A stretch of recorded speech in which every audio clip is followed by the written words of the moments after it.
بسم الله الحمد لله والصلاة والسلام على رسول الله السلام عليكم ورحمة الله وبركاته ummadda Soomaaliyeed meel kastoo ay joogto guud ahaan dal iyo dibadba waxaan leeyahay ciid mubaarak ciid wanaagsan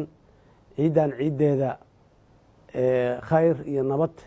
iyo barwaaqo ummadda Soomaaliyeed Allah nagu gaarsiiyo nabadda iyo deganaanshaha dalka iyo dawladnimadiisana Ilaahay ha kordhiyo walaalayaal sidii aan ciidii horeba aan dhahay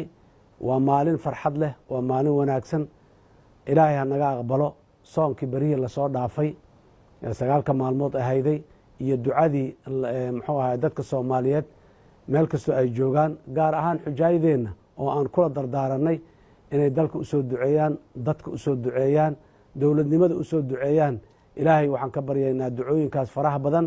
inuu noo aqbalo intaa kadib walaalayaal mar walba way mudan tahay inaan isxasuusino dadka Soomaaliyeed in ay dalkan iyo dawladnimadiisa ay mar walba u istaagaan garab taagnaadaan waxa fiican oo san oo dawladnimada casriga ee dunida kale ay ku dhaqanto ku san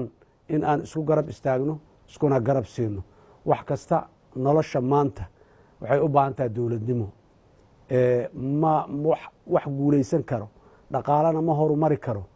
amnina lama heli karo sharaf iyo karaamo iyo cizina lama heli karo haddii aan kala dambayn iyo nidaam iyo ixtiraam ku salaysan dawladnimo mar walba qaanuunku iyo shareecadu sarrayso haddii aanan la helin dadka Soomaaliyeed meel kastoo ay joogaan waxaan ugu hambalyaynayaa ciidda ayaamaha khayrka iyo barakada wato waxaana kula dardaarmayaa inay u istaageen dalkan waa dalkoodii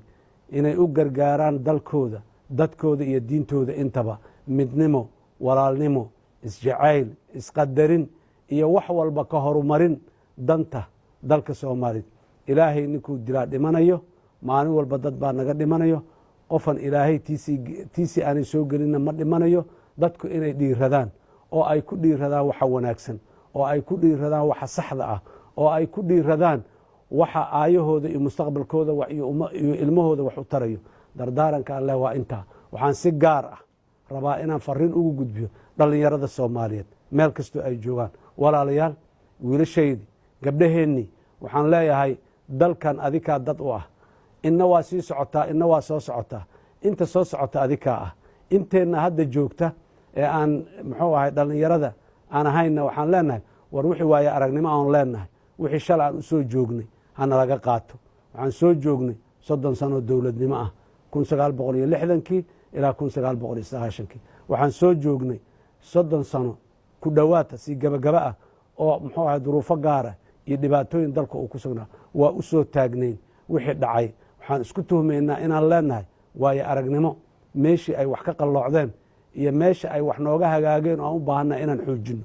iyo meeshii ay shalay wax ka qalloocdeen oo aan u baahannahay inaan toosinno ama godkii shalay lagu dhacay inaan ka tallaabsanno ama ka leexanno dhallinyaradan doonaynaa in ay waayo aragnimadaas nagala haraan nalala qaataan maantana aan la hagaajinno annaguna aan muxuu intaan noolnahay aan dadaalkeenni ku sii kabno dalka iyo dadka in ay dawlad diinta iyo dhinac walba u gargaarta in la helo walaalayaal mar kale ciid wanaagsan Soomaaliya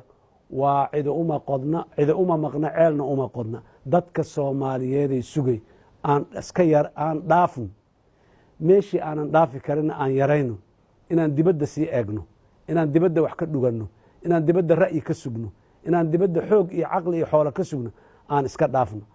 haddii meelaha qaarkood aanan dhaafi karinna aan yarayno aan isku tashanno waa xooggeenna waa xoolaheenna waa caqligeenna midda keliya ee dawladnimo Soomaaliyeed ay ku imaan karto aan isu geysanno waan hubaa inaan leenahay caqli wanaagsan xoolo nagu filanna inaan leenahay dal barwaaqaa oo kuwa adduunyada ugu wanaagsan ana inaan leenahay waxaan rajaynayaa inaan caqligaas iyo wanaaggaa isu geysanno dawladnimona dalka aan u curino sanooyinka dhow ee soo socda aan ka fakarno 30 sanaan hadda ka soo sheekeeyey